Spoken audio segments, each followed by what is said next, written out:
Hello and welcome. I'm Zilla, and this is my stream, Ancient Gaming, where I play video games with ancient studies content and I talk about it. Today I am accompanied by my partner Tortoise, Hello. who will be actually doing the playing because I'm not very good at fighty games, and quite frankly, he's going to have more fun doing the fighty bits than I am. So I'm going to talk a lot about Greek myth and stuff, and he's going to play, and it'll be a good time. If you are here in chat, feel free to say hello. We'd love to have you. We do intend to play this game for a little while. I don't know if we're going to actually play enough streams to see the full storyline, since this is a pretty long one. We have at this point seen a great deal of the game in between this and the previous stream we did of it, so I can comment on some things I might not necessarily have been able to comment on at this point in the game. And we'll see how it goes. For those of you who are joining us new, hi, welcome. We love to have you here. I do keep recordings of all of my streams. I keep them up here on Twitch for as long as they let me. And I also put all of the recordings over on my YouTube channel, Zilla's Athenaeum. You can check them out there. If you do not wish to be spoiled for any part of Hades 2, you can start at the beginning. We do have a stream 1 recorded from a few weeks ago. Or you can go play the game yourself and come back. But otherwise, we are going to dive in. Just a brief summary of where we are to date. So we are playing as Melinoë, or I think they pronounce the Eddas as E, so Melinoë, the Orphic goddess of witchcraft, madness, the moon, and a couple other things. She is referenced in only 2 bits of lore in the entirety of what we have of the ancient Greek world. She is part of the Orphic mythology, as is Zagreus, the daughter of Hades and Persephone, princess of the underworld, or the daughter of Zeus and Persephone, depending on how you read it. But here she is the daughter of Hades and Persephone, the little sister of Zagreus, and we do get some backstory on that. We are fighting to defeat the Titan Kronos, identified with Chronos, the embodiment of time. That embodiment is not original, but it does come up a lot, especially once the Romans get involved, because they don't distinguish between those 2 letters, and neither do we in English. So no, Kronos, the father of the Titan, the father of the gods, was not originally identified as time, but he is here, and that is not a new idea. So he has taken over the House of Hades. He has done something to Melinoë's family, and she is currently inhabiting the Crossroads, a place of witchcraft and secrecy in the shadows between the mortal realm and the underworld, ruled over by the goddess, or the Titaness, I should say, Hecate, the goddess of witchcraft, the crossroads, and so forth. Now, Hecate is also known as sort of a handmaid of Persephone, or of Demeter, or just a friend of Demeter's. In the Homeric hymn to Demeter, she does assist Demeter in looking for Persephone when she has been kidnapped by Hades. But we can talk more about that later. Right now, I think we ought to get into the game.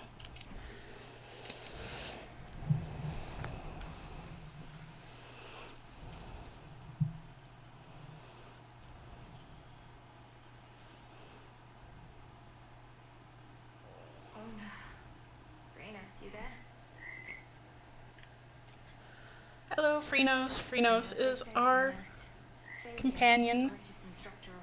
His name is the word for toad. I think we went over that last time. And here we can brood over a family portrait. And you'll have so much to talk about. Let the longing for them spur you on for now. So you can see the art from the first game reflected in this. Hades, Zagreus, and Persephone with tiny baby Melinoe. So this is Melinoe's tent, where she keeps her stuff. Not that she has much need for it.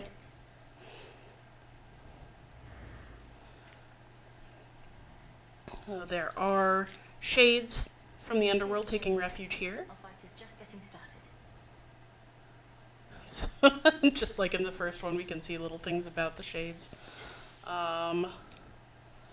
Here is the witch's cauldron.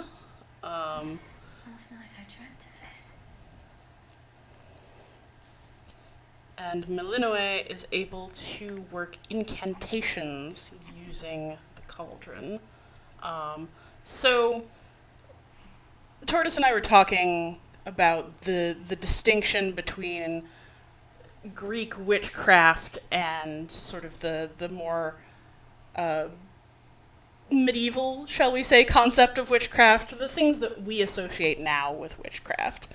And there's also a third distinction that we need to make here with talking about Greek witchcraft between sort of everyday spells and prayers and pharmakoi, as they would have called it, and witchcraft. So you can go ahead. I don't need to stay focused on this. Reveal now your works within our silver pool. So mote it be. So mote it be. Actually, a thing I say a lot, but that is a thing that is much more common to Let my will be done. prayer, to Christian prayer is often the way that you would hear this phrase now. Anyway, so Greek magical practice, I mean, if you believe in gods and spirits, it's not unusual to have some amount of just faith in supernatural powers. Honestly, it's not that uncommon now to have some faith in some amount of supernatural powers, whether it be tarot cards or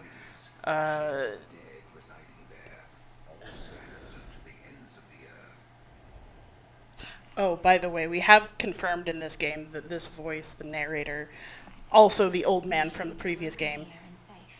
is identified as Homer, which is hilarious for a number of reasons. So,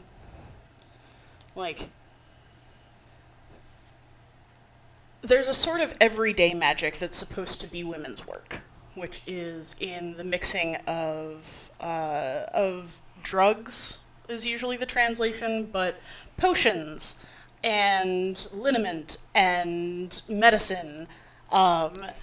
These things fall under the purview of a good housewife. She knows how to make, a basic wound safety pouch or something that will be a soothing potion to give to her guests at a dinner party with lots of tension. And you can see this reflected in their writings, like in, when they very calmly talk about in the Odyssey, Helen putting together a soothing potion to give to her guests when Telemachus comes to visit. And of all of the things that they talk about with Helen, that's the chill thing. That's the normal thing. So there's a certain amount of that is just normal.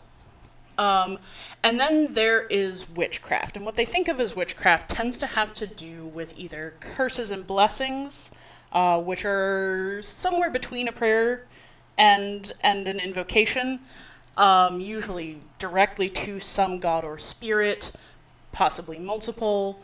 O Furies, I call you down upon my evil brother who hath slain our mother, or something like that. And you would get a witch to write this into a lead tablet or something like that. And so these are these curse tablets that you find. And the material changes, the wording changes, the person that they give it to that they seek out changes, but that's sort of witchcraft. And the other thing that witchcraft kind of covers is transformation. So like Cersei turning men into pigs, for example, is a clear example of witchcraft. Medea bringing a sheep back to life in a cauldron is a clear example of witchcraft. Those things are beyond the purview of a normal housewifely farmake. So things that are clearly unnatural and involve some kind of physical transformation. So what we get here is sort of this melding of both of those plus more modern thoughts about witchcraft, like these elaborate ritual circles and wards and,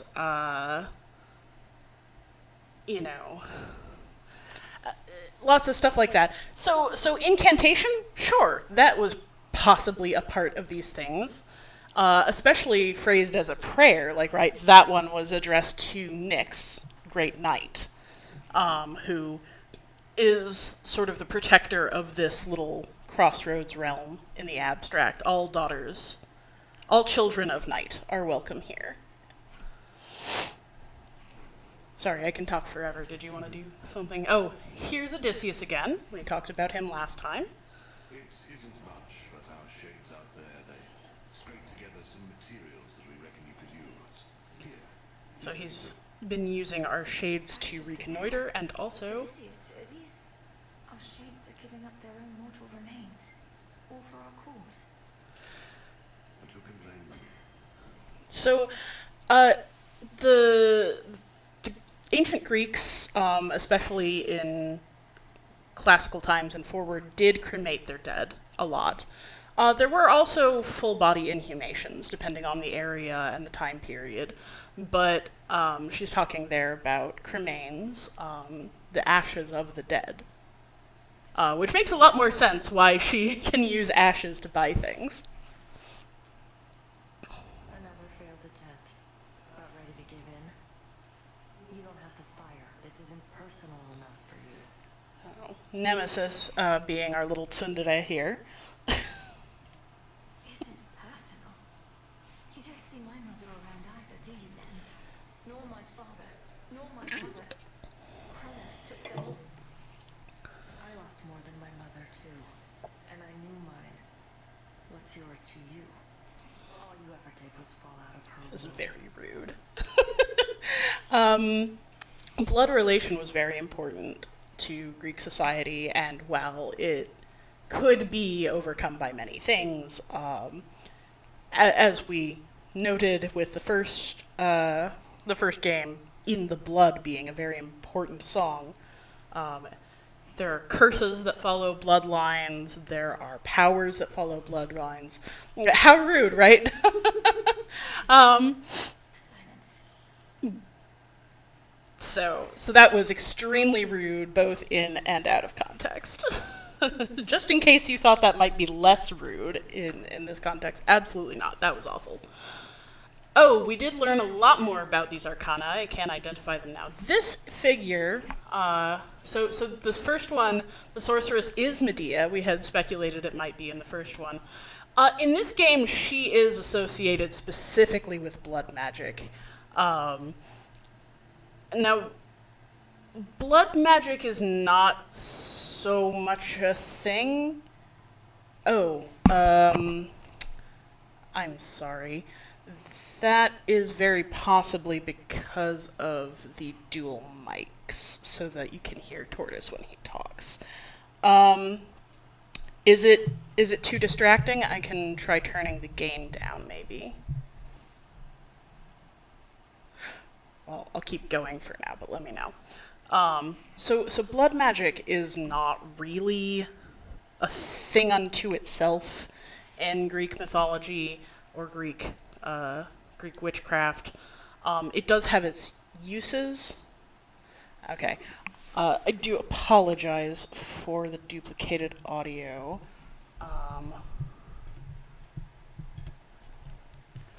It's on the back, Tortoise. So we're gonna see if we can turn down the gain. Maybe that will make it a little more focused. Can you still hear me? And am I still doubled?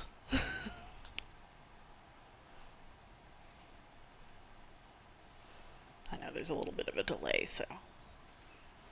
Um,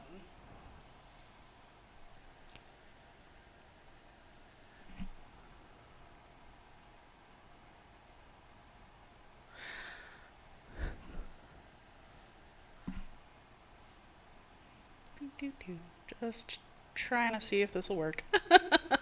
um, so anyway, so that's a bit of an anachronism, but also kind of alluding to Medea's non-Greek status, which is a big part of her history, and also probably because she is very sinister. They've gone with a very sinister portrayal of her in this game. She's far less human than, Medea is a witch. But I would still say not unsympathetic. Oh no, not unsympathetic at all. But she's far more godlike and less human in this portrayal than in Euripides, for instance. But I love her. I do. I love her in almost every incarnation I've seen of her. So Zagreus we talked about last time. And Artemis, I believe we talked about last time. Hermes, of course, but it's Prometheus that I think we didn't discuss because I wasn't sure who this was at the time. Not until we met him, which we eventually will in this game, but you can see in the top left corner there a depiction of a liver with a bunch of eagle feathers. And little fennel stalks up on the upper right, which is a reference as the fire in his hands, as the hands reaching up from below, to the fact that Prometheus was the one who was able to bring fire from the gods down to humans. So, yes, really twisting the knife with this card design. It's a very interesting portrayal of Prometheus, and I hope that we will be able to talk about him a little bit more in detail. But even his hair here kind of feels like fire, right? He's absolutely fascinating. So, and of course, the Furies, we don't see them in this game, but we did interact with them quite directly last game. And then Thanatos, likewise. I don't think we see him at all this game, but we did interact with him quite a bit last game. Ready. There's something new here. So, one thing about Greek witchcraft is that it is associated with the moon, and so we get a lot of moon imagery here. We talked about this a bit last time, but this silver pool that we look into is sort of the moon echoed in the water, and Greek witches were known to draw down the moon. So we have 4 nocturnal arms at this time. We have the sister blades, Lim and Oros, which I still, even having looked into the the wiki for this and trying to figure out what they were trying to do, I have no idea why they named them this, to be honest. Why would you name them Famine and Mountain? Neither of those things has anything to do with what we're doing here. So I don't really know what that's about. The Umbral Flames torches very much associated with chthonic female figures. So anybody of the underworld who has power, Hecate, very much associated with torches. It's the torch that she used to help Demeter search for the lost Persephone. And you will see in this game that Hecate does fight with twin flames, twin torches. Also associated with the Furies. often depicted with torches as weapons. And then the Moonstone Axe, I mean, it is a dual-headed axe like you would find in Minoan depictions. Also, for various reasons associated with modern lesbianism, which is not entirely disconnected from Milanoe, who is, for all intents and purposes, pan, which is pretty much the assumption that one would make in most times and places, that people are pansexual unless otherwise specified. And certainly in ancient Greece, all combinations existed. But here I think it's just meant to be a nice heavy weapon, and it's associated with the moon because crescents. And then a witch's staff, much more of a sort of medieval conception of a witch or wizard with a magic wand sort of idea. Not to say that people didn't use staves. Absolutely they did, but they weren't particularly magically associated in Greece. We also have some various tools, because in this game there is crafting. To me the bounties of the earth. The silver pool. So, various stuff that you can do out in the world, under or upper. Last game we just had fishing, now you can also get spirits, and herbs, and minerals, all of which will help you with various things. Incantations, gathering support for this little army that Skelly is gathering here. Being a shadowy denizen of the underworld comes with certain perks, young one. Take, for instance, how, when you dash, nothing can touch you. We are the unseen, at one with the darkness and the dead. I can evade anything, yes, but only for a moment, and even then, I can't prevail by dodging all night long. Yeah, I'd do it all the time if I was you. See the little trail when you dash? Once it snaps back, you're good to go Just a again. little tutorial on how dashing The works. shadow follows. Skelly being a tutorial figure in general. You can gift nectar and eventually ambrosia to various figures. These are respectively the drink and food of the gods. And this will strengthen your bonds with them in the game. Without the sentiment. And I summarily shall do my part. Behold, the luckiest of my possessions is in your possession now. So you can, as you make friends with people, you will get little keepsakes that will help you out in game. Of course, Skelly's is a tooth, very silly. And it's a golden tooth. They did use gold and such to replace broken teeth dentistry of a admittedly cruder than we have now, but teeth are not luxury bones. They can really screw you up if they go wrong, so they did know a fair bit about the keeping of teeth. To the abyss. To the abyss. Let's go.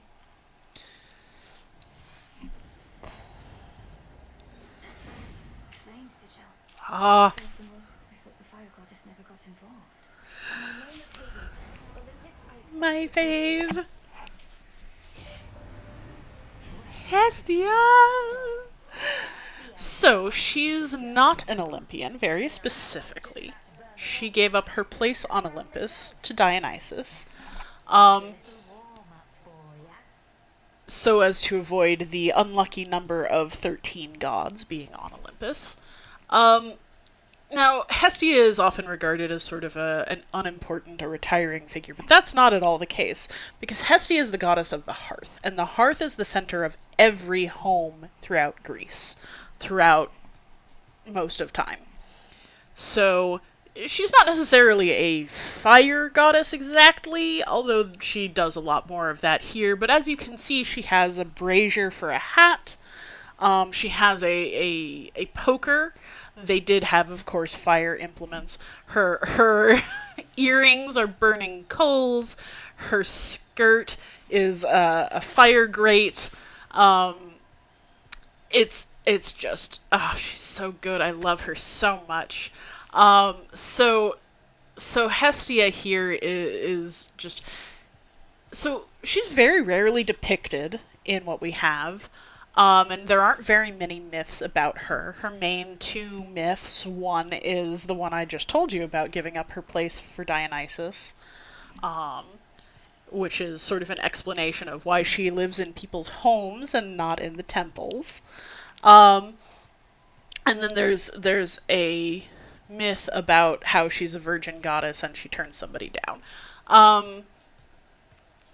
Which is very similar to a myth about Athena. Like, and it's a repeating theme for Hestia, Athena, and Artemis for them to get, creeped on by men. What can I say?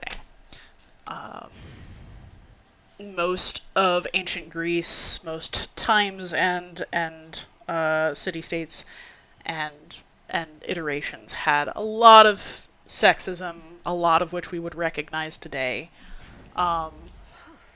It did vary a great deal. We mostly talk about ancient Athens.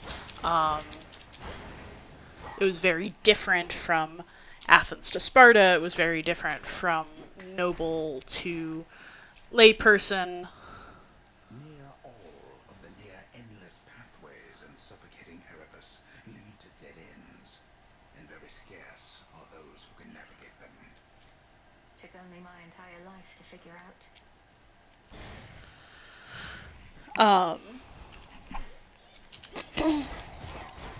But Hestia was extremely well respected in ancient Greece, because without her, you have no home. You have no warmth in the winter. You have no safety. You have no place to cook your meals. The hearth is kind of everything.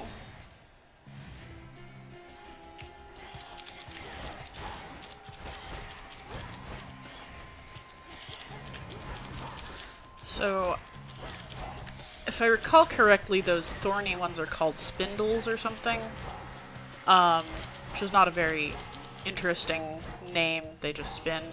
But the whalers are of interest to me because the idea of wailing and mourning and femininity are very intertwined in ancient Greece. You have this. It was one of the few times where the women were both publicly and privately extremely important, is when somebody died. And in their mourning, there was a lot of potential for public power. And you see this come out a lot in their literature too. Like, if you're looking for a way to give a female character agency, one of the ways that they can take that agency is in the death of a loved one. So there we get some ashes and a visit To do it. from Artemis. Good evening. It's been too long, sister. Look at you on your great hunt. Not ideal circumstances, but you've finally begun. So just to give a little bit of detail about her design, in the first game she was very retiring. She was shy. Her posture was curled up. She was kind of taciturn. Here, she's clearly more comfortable. They call each other sister because both of them are moon goddesses, and there's a theme in this game of the Silver Sisters, which is not a term from Greek, but it does make sense. So the goddesses who are associated with the moon, Melinoe beneath the earth, Artemis, on Olympus, and Selene in the heavens, drawing her silver chariot. I don't know if they ever talk about why that's important, but they are often seen as reflections of each other in some way. And one of the ways that we know about Melinoe at all is on a tripartite tablet that's showing her as an aspect of the moon goddess. So Artemis here shown both with moon ornamentation and with hunter attributes and sort of animal attributes as well, the stripes on her arms and legs. Go find your mark. the green of her bow, the pelt that she wears.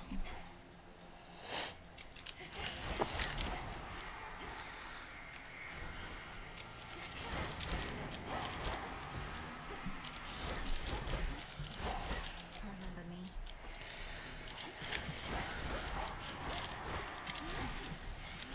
So, just to draw your attention again to the melding of elements here, we have the ancient Greek themes and shades. Oh, and here's Demeter, Demeter. Scarce born, only to be taken by Kronos, along with my daughter and those nearest her.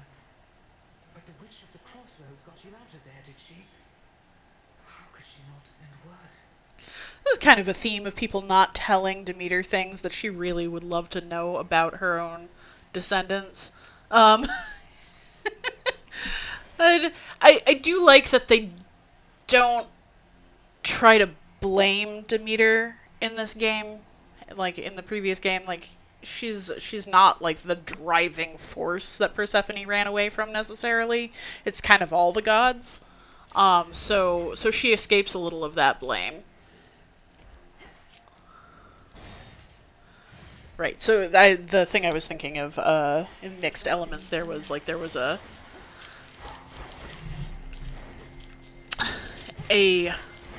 pentagram around one of the trees. Oops. And of course Melinoe's seal, the binding seal. So this creature, I think they call it a root stalker, but it's very clearly some kind of dryad, right? A tree with a tree spirit who can live and attack, and so Get hot stuff.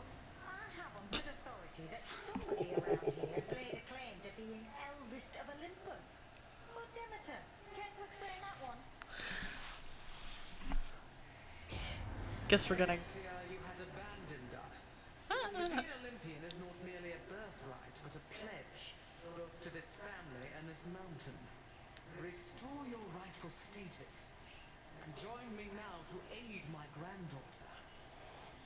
So a little bit of banter about Hestia leaving Olympus, and a duo boon from both of them. So.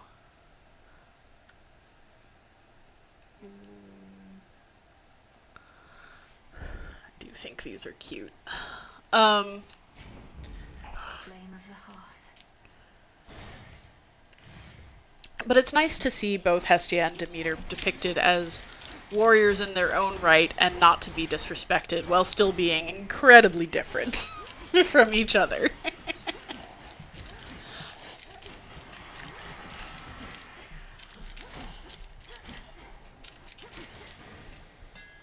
A Daedalus hammer.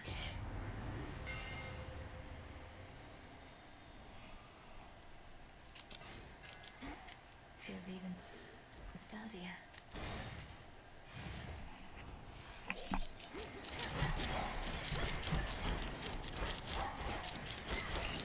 Now, I believe in the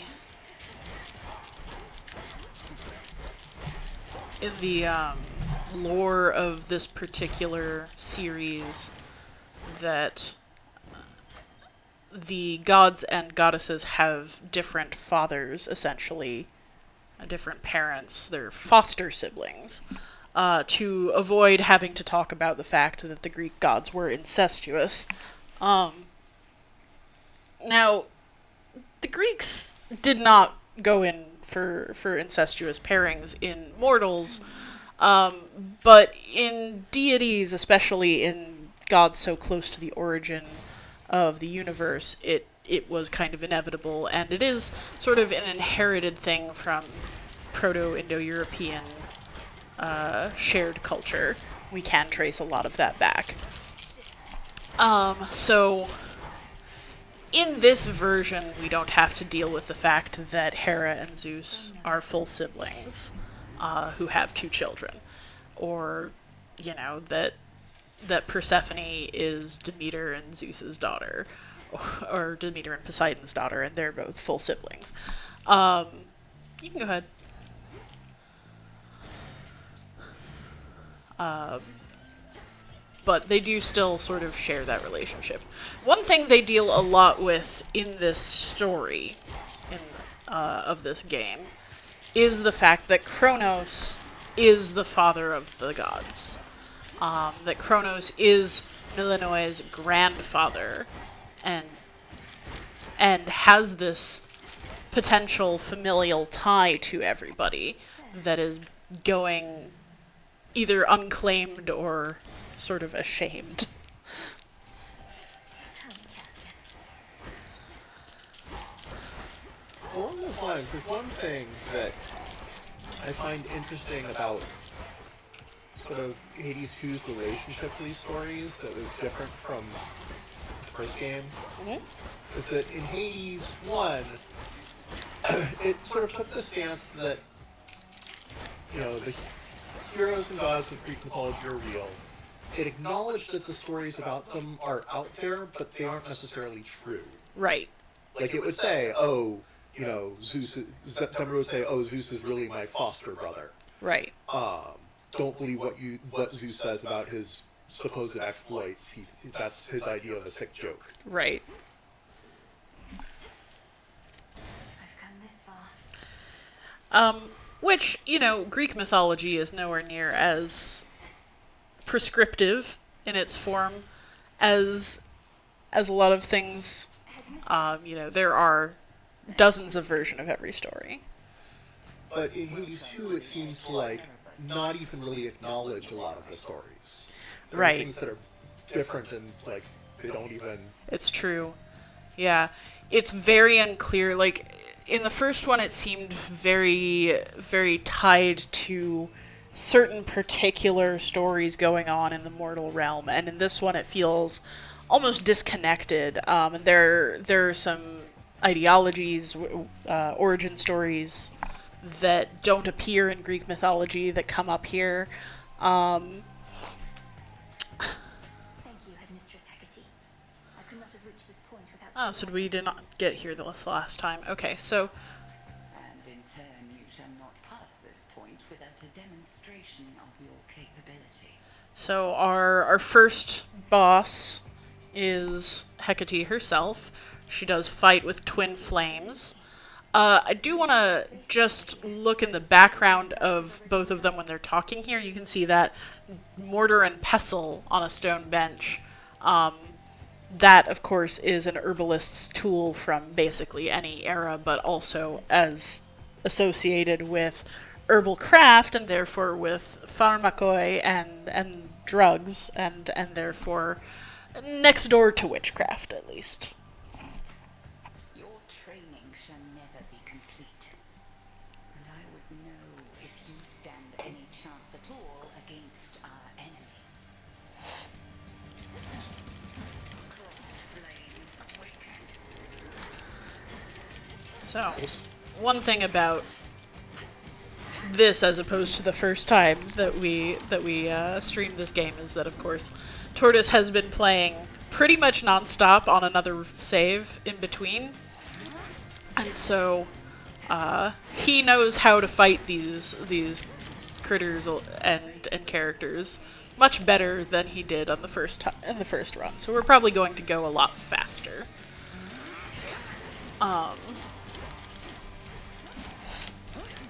I do like that Hecate splits into three. She is often pictured as having three faces. She is, generally speaking, identified with Roman trivia, the three-way crossroad being a sign of witchcraft and a sacred place of power for Hecate.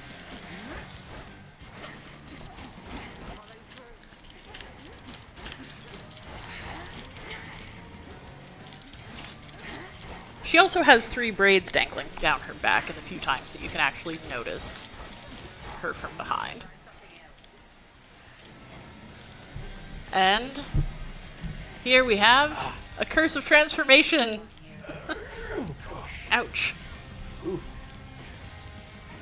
Run, sheepy, run! The sheep in this game are so cute.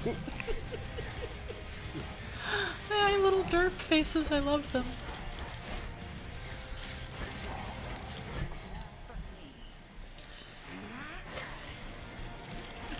So yes, so that transformation is a proper witchcraft technique.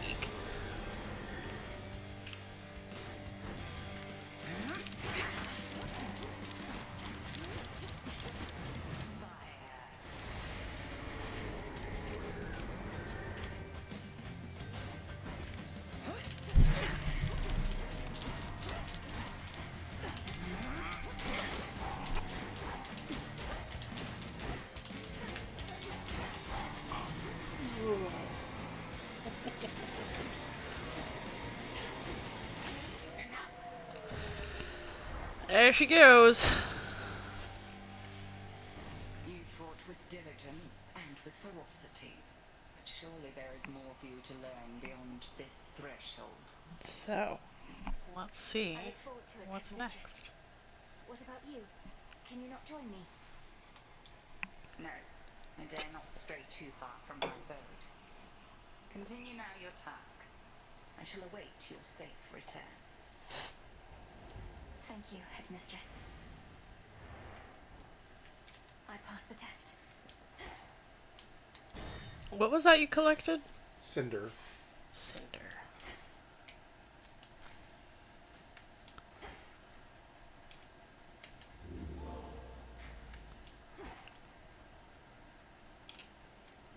Beginning descent. It's a good thing that I already lost twice, because if you defeat Hecate on your first 2 attempts, you get a major, you get cursed on your way into the second region. Singing. The underworld plunges deeper than the Specifically deepest by sea, Eris. Yet there are such places where the edge of one and the other meet. But So this is an that- interesting choice of setting. Right, so we're in Okeanos, the great river that encircles the world, as opposed to Thalassas, where the actual above-world ocean, the sea that Poseidon rules. This is the demesne of Okeanos, the Titan. And here we get some sea monsters of various types, most of which are completely nothing to do with Greek mythology as far as I can tell. I don't know the names of most of these ones, but maybe we'll find out. These here, like little, Exploding seahorses. those are called hippos. Well, okay. So hippo is just the Greek word for horse, so hippopotamos is a river horse, so I guess these are Hippocampus. Hippocanos? Ocean? I mean, hippocampus is the word for seahorse. Yeah. I don't know what the campus means in this context. Yeah, actually, I'm not 100% sure offhand. So we're diving down through wells. You see a lot of watery imagery, these eels in the side of the wall, which are water spouts, and not in the good way.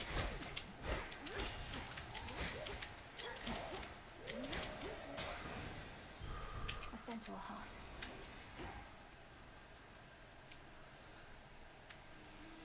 Lots of pipes, which I think is interesting. This implication that the whole area is somehow mechanical. These sort of giant hermit crab enemies. Just like the sort of hammerhead centaur things we had last time in the previous level. Oh, also this singing that she noticed. You can see the little lyrics popping up at the bottom, just barely, and it gets louder the further down you go. Time, sunshine. The tide Captain thinks he has us pinned, but we have the situation here under control. Just locked in a bit of a stalemate is all.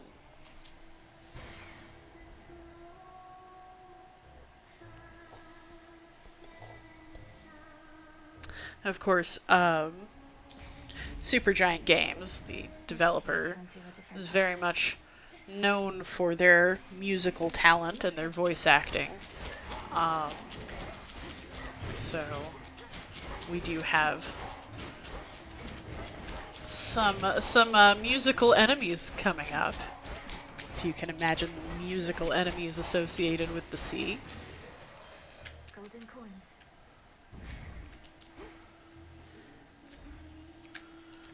So, Aphrodite, Apollo, or another centaur heart. Why centaur hearts are so good for gods, I don't know. It seems like an incentive to kill them all.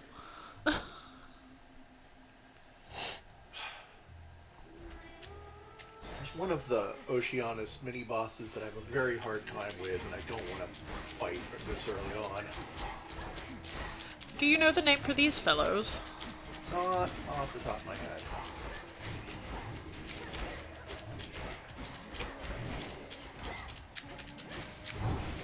It's a very enticing song, isn't it? Life.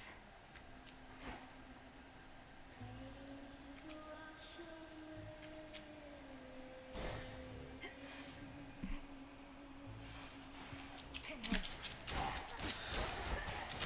These little guys are called pinheads, and they're like the little mini chariots in the last game. They just come up to you and do damage. We have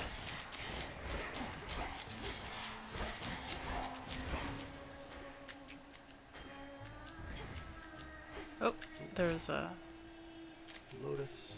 A lotus flower.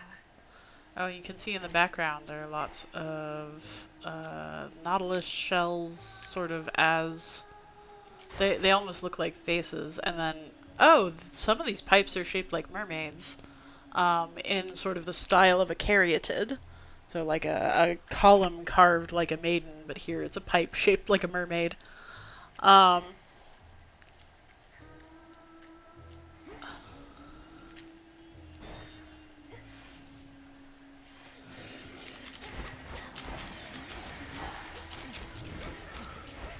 I'm actually having trouble thinking of any fish-bodied women in Greek mythology. Now, people will commonly depict certain characters of mythology as having a mermaid form, but they actually more typically have the bodies of birds.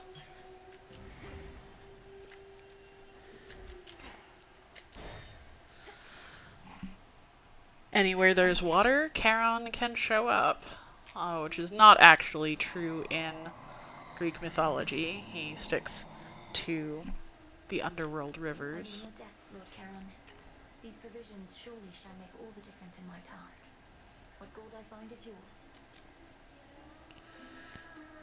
We have a lot of these shell-shaped This one, please. containers, spouts shaped like fish.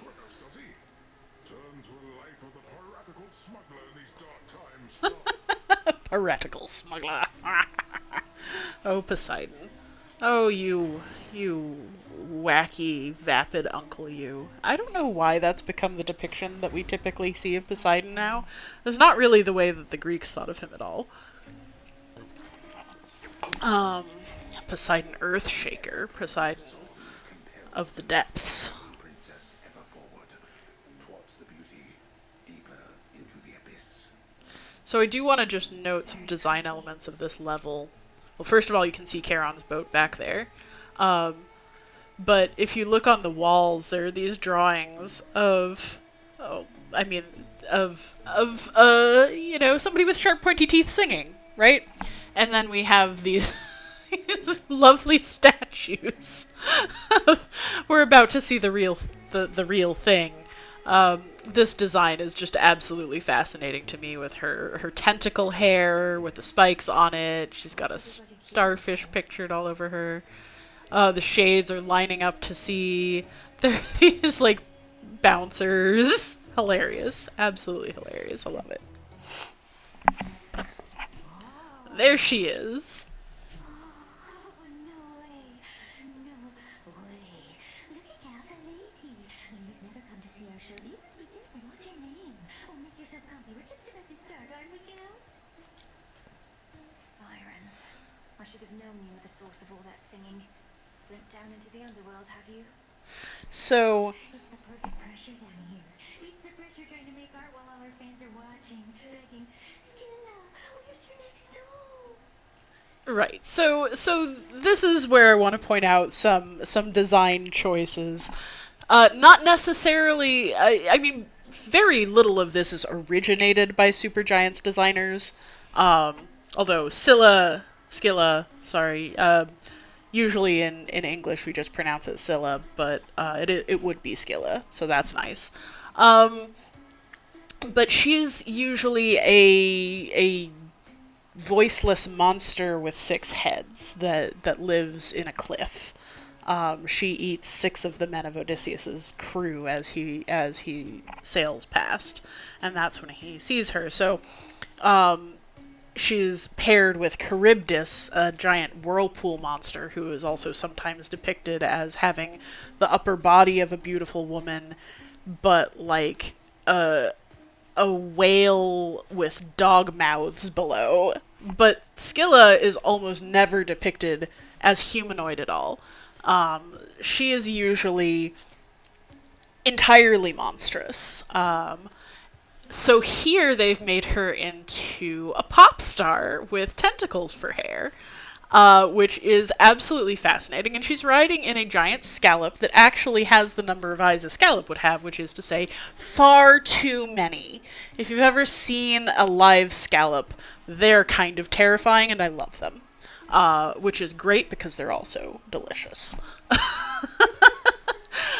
But also the sirens here, her backup, her band, are, as I was saying, mermaid shaped, where in the original myth the sirens are actually bird women. They live out on a rock in the sea, but they, like harpies, are birds, and that's why they sing so beautifully, right? Is because they have the voices of monstrous birds. Now that you mention this raises the question of how Roxy plays the bass drum and hi-hat if she doesn't have feet. But we'll find out. Yeah, also the sirens here are named Roxy and Jetty, which is very nice. Nice touch. I like it. Don't ever say such things about our fans. But I love that the instruments are What song indeed? a very modern mic, a keytar, and a full drum set. I think it's actually a guitar. Really? It looks like it's got keys to me. Sounds more like a guitar. It does sound like a guitar. But they do actually have multiple songs, and I love them. They are, of course, very good. All 3 of the band members are very dangerous, even if Scylla is the only one who will talk to you.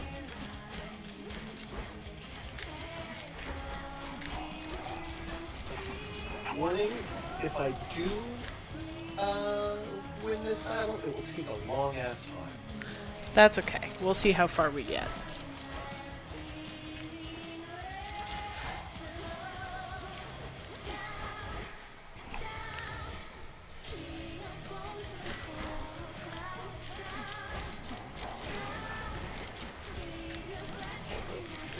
Going, forgot about those attacks. So they really have set this up like a musical stage in a very modern way, right? This is not at all a Greek performance stage.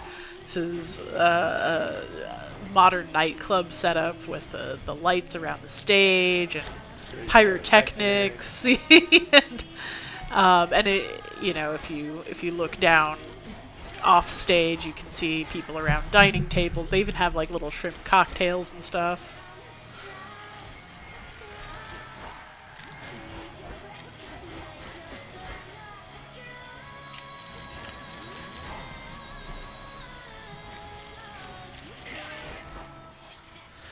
I also think it's a very nice touch that as you knock out each member of the band, their instrument stops playing in the song.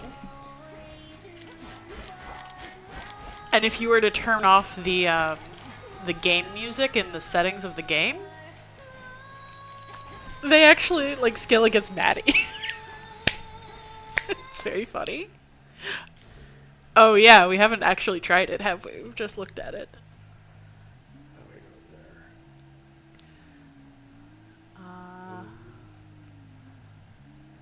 I guess you can't change the audio right now. I guess not in the middle of things. Okay.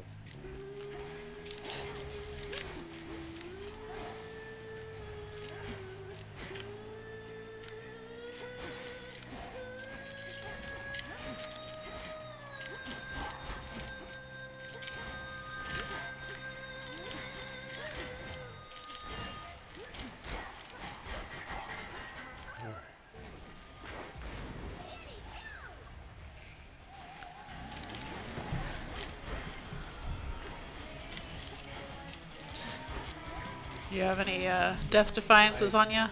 I do have Steady's Tooth. Oh, that's true. So, possible you. Oh. Nope. Oh, did I? Sorry. Maybe I didn't actually select it. Oops. Oops. How long has it been? Only about an hour. Oh. 3, 2, 1. It is the dead of night within a haunted, barely moonlit thicket at the underworld's edge. There, some forsaken princess hunts her prey. Ready or not? Hence I go.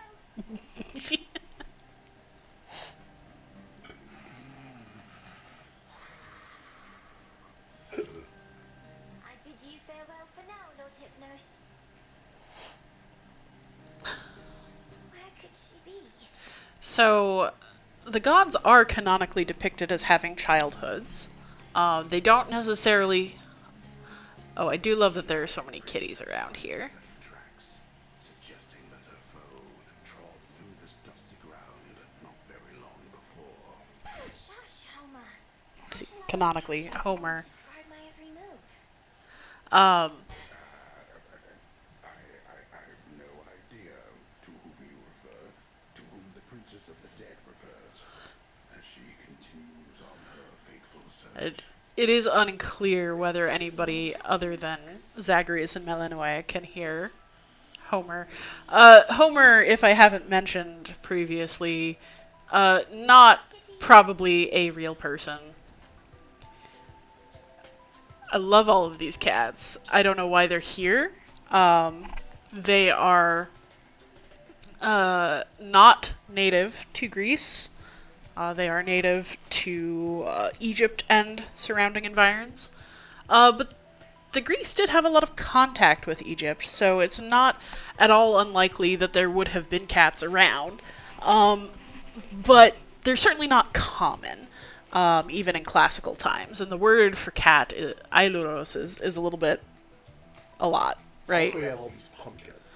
Yeah, pumpkins definitely out of place, being as they originated in the Americas and did not travel back around to Europe or anywhere else in the world until contact began.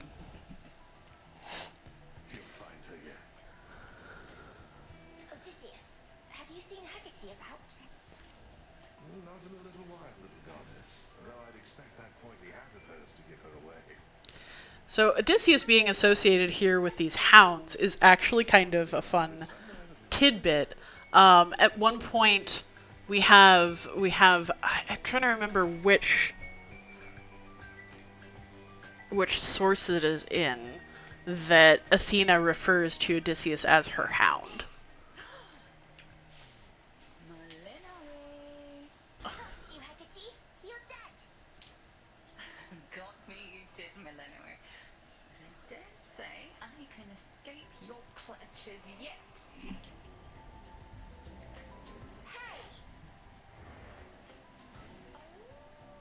Hounds also very much associated with Hecate. Over there. Effective. Rogues. There you are. Coax. So many rogues. So persistent. Give up already, witch. For I'm a titaness. You cannot vanquish me. I can and shall.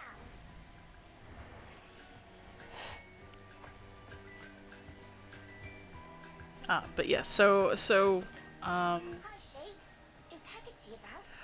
one association that we can pull together, there's evidence for, but I don't know how commonly, how commonly accepted this is. There's this well in Athens that is full of bones, and it is very specifically the bones of dogs and infant humans. And the theory that I ascribe to, that I have heard, is that stillborn and dead babies who die before their name day, which is generally on the 12th day of their life, because childbirth is the most dangerous thing that anybody can do. And so there are tons of babies who die in that early 12-day span. The idea is that they were sort of associated with Hecate and were put to rest with sacrifices of hounds to speed their guardianship to her. Let them spill forth. They're not so precious that they need be contained. But you never cry, Hecate. And I wish to become strong like you. So that I might find Kronos and destroy him for what he's done.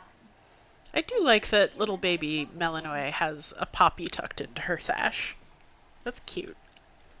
And I shall do everything in my power to prepare you, so that you may succeed where I failed. If not for your family's sake, then for your birthright, as the princess of the underworld. Oh, right, I was talking about the childhoods of the gods. So, like, one thing is, like, on the day that Hermes was born, according to the Homeric hymn to Hermes, Not mine. Kronos shall he hopped up out of his cradle, the pain shall linger, invented a so lute. itself less frequently I thought it was the laid. lyre. Oh, the lyre, sorry. Invented the lyre. On the morrow, Stole all of Apollo's cattle. to pray. Tricked Apollo. And then tried to lie to Zeus. On the day he was born. Truly? So, the childhood of the gods is a little Death to Kronos. interesting. All my life. So we have no idea how long it's I'm been nowhere near ready, am I? since Melinoe was a baby and was given into Hecate's care. And there's these weird things, like in Hades 1, Zagreus, like, he's portrayed as an old teenager, but is also sort of the same age in appearance as people like Thanatos, who are much older than him, Yes. being, like, children of Nyx, as opposed to several generations down the line. as Right. it is. So age of gods is very vague and hard to calculate. See anything good down there that time? We also do have confirmation that this is Pandora. Her little cat paws notwithstanding. The sea, Dora. The sea. That's the thing with all the water in it, right? I heard it's nice sometimes. Also kills a bunch of people dead by drowning. So I've been getting mixed messages, I guess. It's a big place. Aphrodite also mentions that, like, you know, I may not look it, but I'm actually quite old. Yeah. Alluding to, I guess, the version where she is Where she is, in the fact, progeny of yeah, she is, Uranus. where Eros is one of the oldest forces in the world and spawns Aphrodite before the gods, before the Titans even. So Aphrodite is In some versions, the daughter of, well, the adopted daughter, I guess, of Zeus. Hey, Melinoi, I just wrapped a debrief here with Sister Hecate. This place has changed a lot since last I checked. So we do get Artemis down here in the crossroads. We had to scramble a bit to make ready for everything. Gods typically cannot go into the underworld without very specific preparations, and underworld gods typically cannot go up to the surface without specific summonings. And we will see some of that come about. Oh, no, I have to go. This needs me back up top at least a little while. Maybe next time, alright? I hear you. Bye for now. Where are you, headmistress? Here's a thought.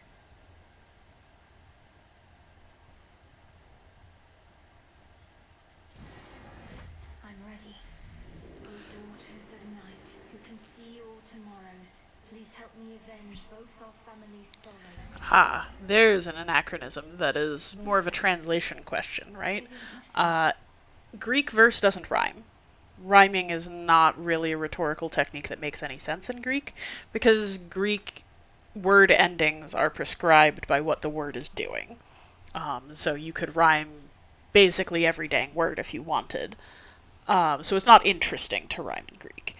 But in English, where we don't have the metrical awareness that you would have had in a language like Greek, where they have short and long vowels, where we aren't really trained to hear such things, rhyming becomes a lot more interesting, especially because we no longer use word endings, and so word order has become very important.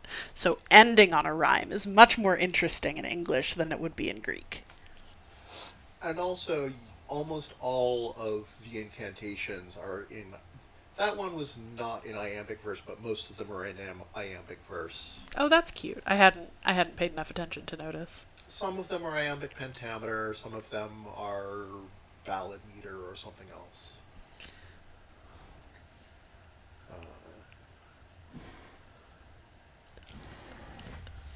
Great tree of life, please listen to my thoughts. So that was like So mote it be. one line of iambic pentameter. Becca, you've expanded your shop. Of course, they're also a little bit loose with, like, you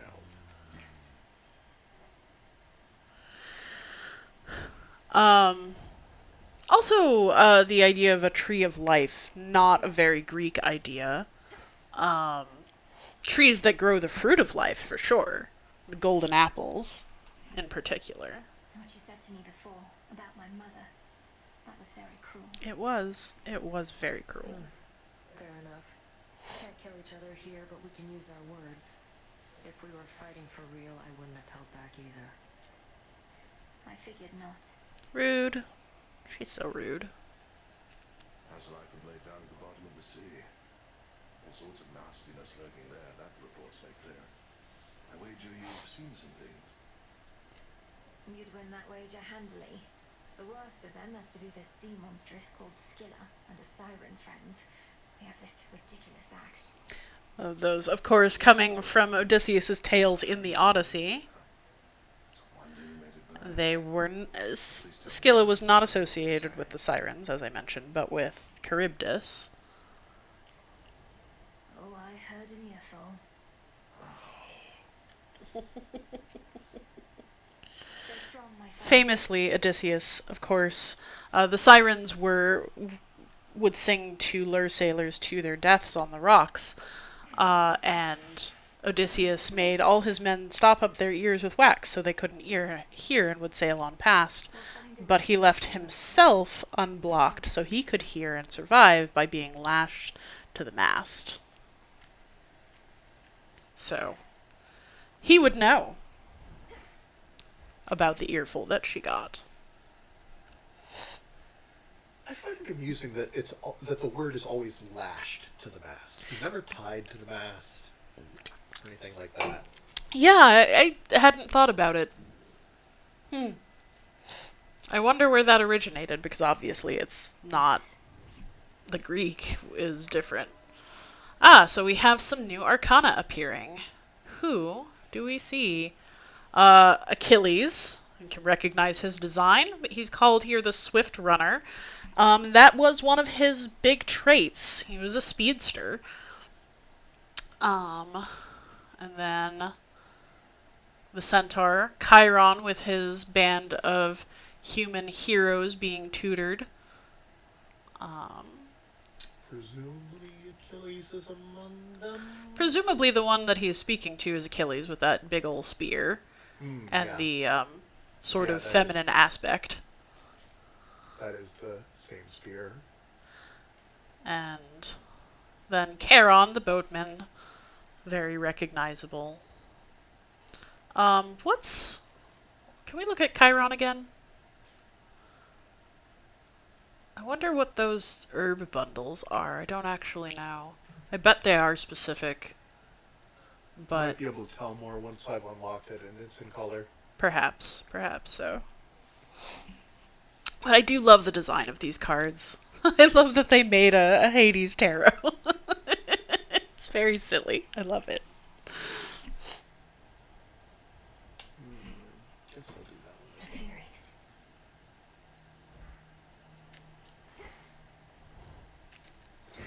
Much more than just the staff bathing in there.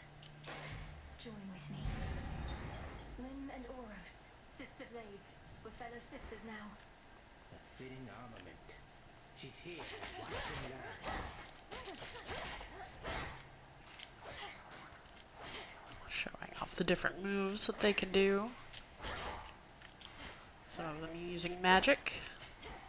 Over here. Magic's back to full. The old storage case. So, it's an heirloom from my family. That it is. And for as long as Ah, I can yes, the remember, keepsake storage. look upon it knowing that the It is the same one that you used as Zagreus. Plus it'll keep your keepsakes out in one handy spot. A symbol of the gift-giving custom of Olympus, then. A tradition that now falls to us. Yep. Yeah, so it's very interesting. She makes sort of a point of this that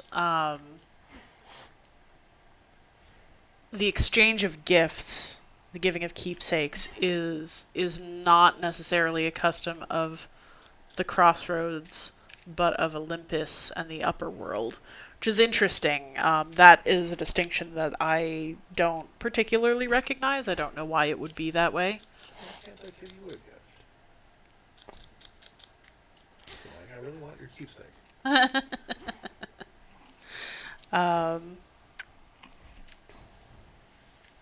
Do we have enough time for another run? No, it is time to stop, but I figured I would let you finish poking around the crossroads first. Anything else I can do here? Need more silver for that. So, Yeah, there's But not the- much else to do here. the exchange of gifts, much like Xenia, the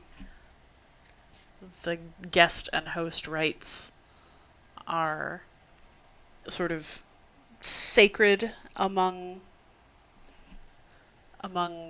Greek culture. The gift exchange is a little bit less so. It's more of a it's not unlike sort of like what you'd expect now if somebody if you went over to somebody's party and you gave them a hosting gift. Like it's not unlike that.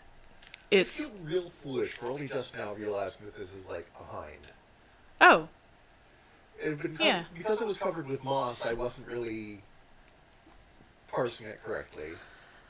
yeah. So when Artemis does come hang out in the crossroads, this is where she often is, where she usually is. She'll sit on the back of this stone hind and sing.